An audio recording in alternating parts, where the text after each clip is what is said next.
you're doing the Tonight Show, you sort of front load the show because after 12 o'clock, you just fight and sleep. People, you have that long 6-minute commercial that happens at midnight, and most people tune off. So when you usually come back, you have your second guest, and then a band, and then you're out of there.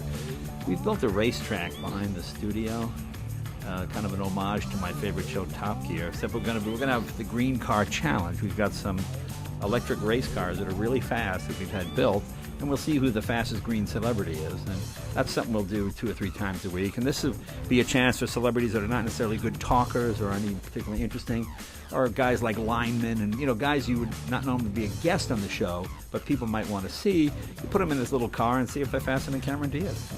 When you see the set, it's kind of a car theme to it. You'll see it's different from the Tonight Show. You know, the Tonight Show sort of had a tradition you had to keep with. So I think we can be a little bit looser and maybe break some new ground. Obviously, the golden age of fat girls under the desk and presidents bumbling words, that's gone for a while. But I think we'll have some fun in the next couple of months with health care. And, you know, you got Mark Sanford. You tell your wife you're going out for Coke and you run to Argentina. What's better than that? I think television is in kind of an interesting place now. Viewership is down.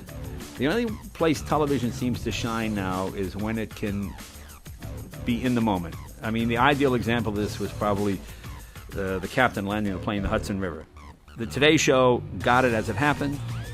Later in the evening, Dateline did the human interest angle of the people who were on it, what were they like, and we in late night, since nobody was killed, were able to joke about it, and oh my God, what would have happened if? And, you know, NBC did great that whole day because you're following something that's happening right now.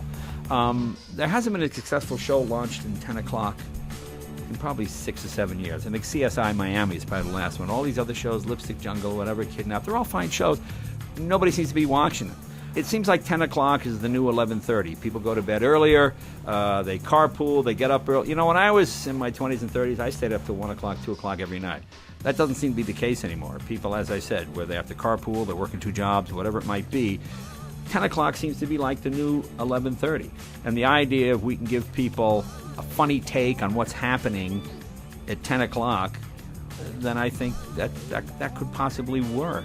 The days of kind of comic coming out and stand there and do a little monologue and leaving, that's nothing wrong with that. That's how I make my living. But just to add a bit more of an element to it, we send them out and they can actually report on what they're doing and edit and bring a piece. And I'm hoping we can make some stars on the show. You know, the show's got my name on it, so I don't need to have my face in front of everything all the time. No desk, no couch. We're going to lose.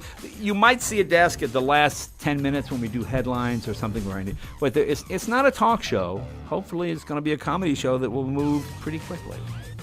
You know, it's fun to tell jokes for a living. You know, if you have a job and you sit at a desk and someone walks by your desk and you tell them a funny joke about the boss and they laugh, well, pretty soon, by the end of the day, you've got that story down. Everybody has passed by, and now you're just, Susan, you're just waiting to tell the story to the next person because you've perfected it with each employee that has walked by your desk. And by 5 o'clock, you got the story down.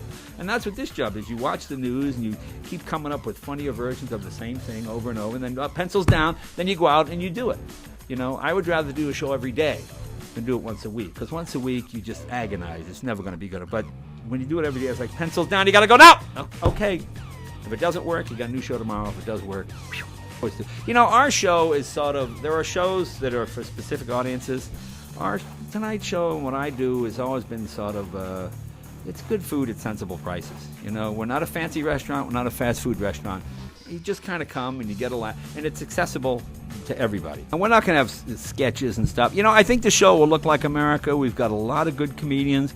We've got a lot of good minority comics, people from different parts of the world and different parts of the country. I mean, it'll look like what the country looks like now. You know, I think you'll be surprised, and I think people will be pleased. I think it'll be a fair representation of where America is now. I think it'll be diverse, and we'll have fun.